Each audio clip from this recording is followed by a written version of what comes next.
boleh testimoni dulu ya teman-teman. Kalau beberapa waktu lalu ada debat yang langitan gitu tentang ormas keagamaan dan tambang, stop lah itulah.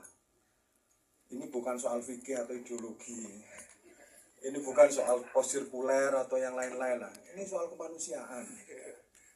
Ini kok dibawa langitan gitu mas ya. Ini debat. Ini soal kemanusiaan dan keadilan dulu deh. Film ini menurut saya menampar debat itu. Film ini menunjukkan itu bagaimana fakta lapangan yang brutal banget terhadap sisi kemanusiaan itu. Jadi saya terus terang sama Pak ini ketemu Nenek Haryani itu nggak bisa ngomong apa-apa itu. Meskipun nggak ngerti bahasanya, waktu kami seharian itu dengan Nenek Haryani tadi, beliau berkeluh kesah diterjemahkan teman itu sebenarnya intinya satu Pak, kehilangan rumah ya, kehilangan ruang hidupnya itu, kehilangan hutan dan hidupnya itu, terus gimana gitu dia sebenarnya tadi gak dijelasin sedang lumpuh kakinya, jadi ditinggal sama komunitasnya yang biasa gilir balik. Jadi beliau lumpuh kakinya ditinggal, ditemukan dalam keadaan kelaparan di tengah hutan itu. Jadi kalau ada yang bilang bahwa merusak hutan hanya soal tegaan kayu yang hilang, stop lah. Itu ada manusianya dalam hutan itu. Nah, dan mereka jauh lebih dulu aja sebelum Indonesia merdeka, kan? Dia lebih punya hak atas hutan itu, dan yang melestarikan hutan itu mereka selama ini. Tapi justru mereka yang pertama mendapat dampak paling nyata dari kehilangan yang seluruhnya dari hidupnya itu. Itu satu. Lalu soal kapling tanah tadi ya, karena ada berbagi sama Bang Kris. Kami waktu penelitian bersama teman-teman TI itu ingin nyari sebenarnya gini, ada nggak sih relasi antara korupsi dengan kerusakan lingkungan? Gitu, ada. Ya selama ini kan kalau korupsi selalu didominasi pengertian ekonomistik gitu. Ya kan terlalu lama istilah korupsi itu dikuasai oleh kelompok ekonom, suap, gratifikasi, kerugian negara gitu kan. Nah mungkin karena basic kami sosiologi, saya sosiologi pedesaan, Pak Kris jurnalistik, kami itu teman-teman TI yang memang kerja di korupsi, kami mau melihat korupsi yang non ekonomi. Nah ketemulah beberapa istilah-istilah itu di lapangan dan praktik nyatanya. Misalnya revolving door corruption, kemudian ada abuse of power pasti, lalu penyembunyian kepemilikan, kemudian ada soal PT corruption. PT corruption yang menarik di dua lokasi yang kami teliti, Haltim dan Halteng itu, pendetanya diajak ke Yerusalem gitu, kiainya dikasih umroh dan haji kayak gitu lah. Lalu mereka bebas masuk di desa itu karena relasi dengan tokoh agama masih kuat, mayoritas memang relasinya masih kuat. Itu. Satu lagi misalnya contoh, ini yang kaitannya dengan kapling tanah tadi. Kalau kita tahunya di Jakarta ini kelasnya kepemilikan tanah itu kan dibuktikan karena kita punya surat hak milik ya, SHM. Itu kan sakti banget lah. Siapa ganggu SHM kita urusannya pengadilan. Kalau di sekitar Tambang itu nggak ada sakti-saktinya itu SHM. Ada desa Transkobe, ya, Transwiley sama Transkobe. Kalau desa Trans itu ibu bapak teman-teman pasti kan punya dua sertifikat ya. Satu sertifikat 1 hektar untuk rumah, 1 hektar lagi itu kan untuk kebun yang belum dikelola. Ini digusur tanpa ganti rugi Pak. Bang Kris menaikkan drone, kalau kita mau di mana lokasinya kami punya, kami naikkan drone sembunyi-sembunyi waktu itu, digusur tanpa ganti rugi, punya SHM. Dan SHM-nya miliknya masyarakat desa Trans. Ada yang berani melawan kepala desanya, terus bilang, saya harus minta ganti rugi. Diganti berapa teman-teman? Paling tinggi untuk yang punya SHM 20.000 per meter. Air minum yang kami beli di sana 10.000 atau 15.000. Rokok, jadi 1 meter tanah nggak lebih mahal daripada rokok.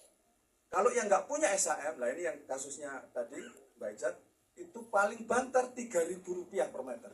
Wow. 2.500 sampai 3.000 rupiah. Ini kami penelitian di 6 desa sekitar Iwit, di Halteng, dan 6 desa di sekitar Haltim. Ini kami memang sengaja di ring 1.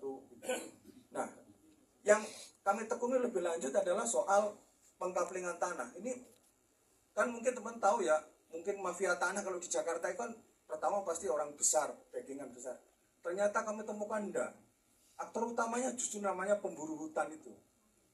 Nah, pemburu hutan ini nama ya, sebutan orang yang biasa jelajah hutan gitu. Dan orang ini paling tahu mana tanah yang diminati oleh perusahaan gitu. Nah, lalu dia keluar desa setelah tahu, oh ini tanah yang diinginin. Kayak tadi, makasih Mas Edi dan kawan-kawan memudahkan orang memahami modus itu ya. Jadi keluar setelah itu mereka nyari oknum kepala desa untuk membuat SKT abal-abal itu, surat kepemilikan lahan, surat keterangan tanah yang itu harus dikeluarkan melalui desa. Setelah dapat itu legal versi mereka lalu cari backingan.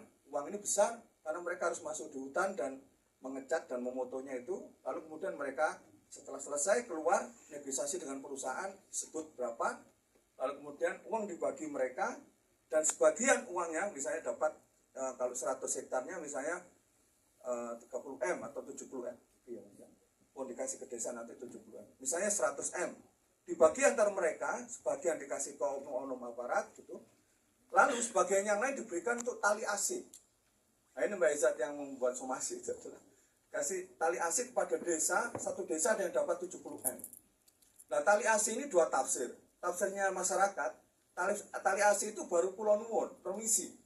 Tapi versi perusahaan, kalau ada tali asih, berarti udah boleh ngerampas tanah rakyat.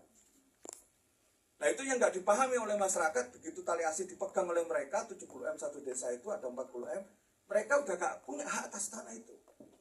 Ini yang versi besar. Yang versi kecilnya tadi adalah, ketika perusahaan sudah punya SKT abal-abal dengan pembelian mafia tanah tadi itu, mereka langsung gusur tanah itu.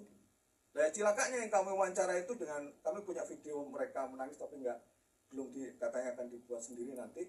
Itu tiap hari kami didatangin orang untuk mengadu itu, kami videokan. Mereka bilang, Mas, Bang, itu tanaman pala, tanaman kelapa, tanaman kopi itu ditanam buyut saya. Lama saya di sini. Terus kenapa Pak? Pagi ini saya bangun sudah nggak punya lagi tanah itu, digusur. Siapa yang gusur? Nggak tahu siapa. Jadi saya setuju tadi bahwa kalau kita tahu musuh kita itu masih lumayan Pak, teman-teman Bu. Jadi kalau kita tahu lawan kita itu mending. Ini nggak tahu siapa yang dilawan itu. Jadi nggak tahu siapa yang gusur tanahnya. Lalu kalau mereka berani mau magarin lahan mereka begitu dengan palang adat mereka biasa kayak tadi upacara, nanti yang datang polisi. Kamu punya sertifikat nggak atas tanah lu? Tapi saya 7 turunan di sini. Enggak, saya tanya, punya sertifikat enggak? Enggak punya. Lalu mereka nunjukkan, ini saya udah beli sama misalnya, saya udah beli sama saudara Iqbal. Siapa itu Iqbal? Saya nggak tahu. Ya urusanmu sama Iqbal itu. Saya nggak ada urusan, saya udah pegang ini. Dugaan kami, ini yang banyak di Halmahera Timur, tambahnya angka tanah itu lebih banyak melalui mafia tanah ini. Kami ngecek sampai ke Teluk Buli, itu operasi-operasi kapling tanah ini yang justru lebih banyak diandalkan. Lebih-lebih kalau itu kaitannya dengan masyarakat yang nggak punya tanah secara legal tadi, itu lebih mudah sekali dirampas tanah. Jadi ya hilirisasi itu puja-puji saja.